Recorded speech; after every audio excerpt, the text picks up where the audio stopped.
All right, let's dive right into this explainer. Today, we're unpacking a truly fascinating, deeply dark, mythic fable that explores the terrifying cost of perfection.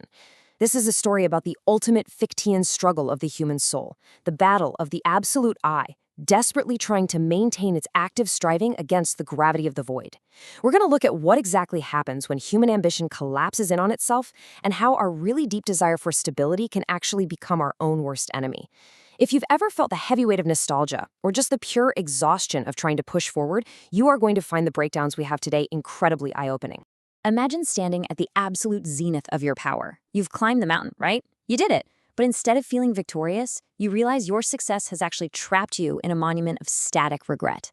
So what happens when the peak of human ambition becomes a gilded cage? It's a pretty terrifying thought.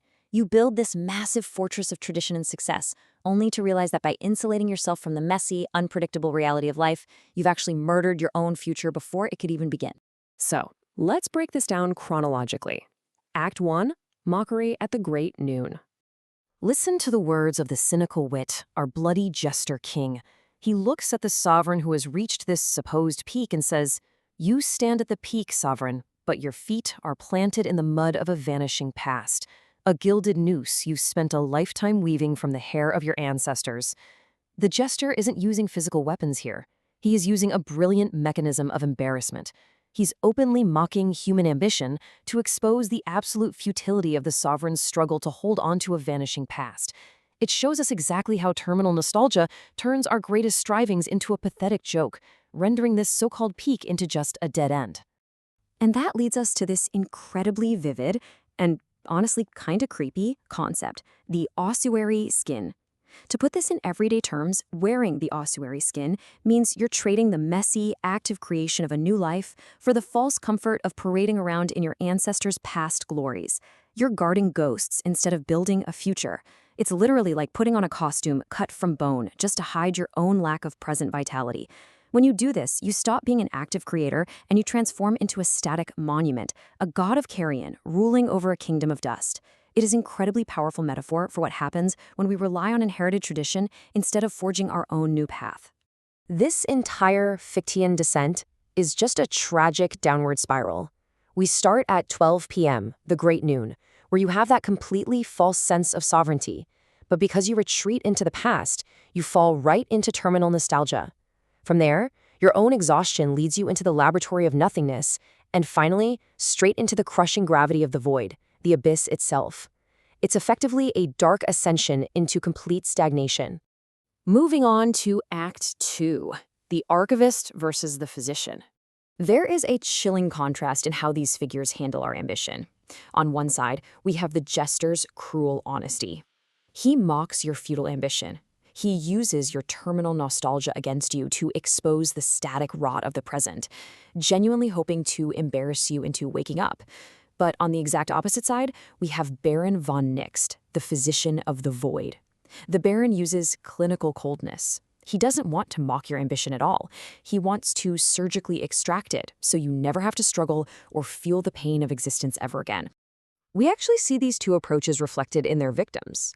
On one hand, the archivist retreats backward into ossified dead dogmas, turning his entire life into a perpetual burial rite. On the other hand, we have the path of the physician, which is all about moving downward into the void to completely stop the bleeding of existence. These are two completely different paths, but they lead to the exact same abyss. One freezes the self in a library of dead certainties, while the other surgically removes your very will to live. The archivist's ultimate tragedy is that he traded the messy pulse of life for a burial rite, becoming a living statue of parchment. By completely refusing to face the terrifying innovations of the living world, he sought stabilization. He wanted to mend his crumbling reality by just looking backward. But all he found was the hollow frieze of dust. He became a monument to a decline that couldn't speak to the present at all. Which brings us to Act 3, the laboratory of nothingness. Consider this desperate plea from the exhausted traveler. I wish to stop the bleeding of my striving. I mean, it's a deeply relatable feeling, isn't it? Beaten down by the constant, grinding friction of existence, this seeker willingly enters the laboratory of nothingness. They are begging the Baron, who hides behind a bone-white plague doctor's mask, to cure their cosmic rot. They just want the pain of recreation and ambition to finally stop. But the Baron's pursuit of stabilization carries a massive emotional cost. True life is the messy pulse of being. It absolutely requires vital blood and friction, dynamic creation, and unpredictable striving. But when you ask the Baron to cure you, he offers you the perfect data of the void. You get total silence, you become a completed calculation, a windowless record. You're trading the warmth and friction of your vital blood for sterile, painless silence. It is a complete and absolute surrender of the soul. The result of this? You become the smiling corpse. You achieve this static perfection and zero friction, but, well, only because you have ceased to truly live. The Baron's ultimate masterpiece isn't a cured, healthy patient. It's an entity completely consumed by the spirits of gravity. It's a terrifying realization. The laboratory doesn't save you from the abyss, it just ensures you are dead before you ever even hit the bottom. And finally, Act 4, Escaping the Dead Past. So what is the antidote to this dark apotheosis? It's found in this concept right here, Straven, or Fichtean striving. This is the dynamic, active, and absolutely messy exertion of the human will to create a future. It explicitly rejects the gravitational pull of dead dogmas. True Fichtean striving means you don't retreat into the library of parchment, and you certainly don't surrender to the Baron's clinical coldness. It requires you to constantly, actively push against the terrifying unknown, what Fichte called the not I, just to remain a dynamic creator. The choice between these two mindsets is incredibly clear. On one side, we have modern innovation, embracing that messy pulse of being to forge entirely new realities. On the other side, we have an unhealthy reliance on ancient ancestral traditions, which the fable brutally describes as drinking the bile of your own memories and trying to inherit meaning like a crown without actually doing the work.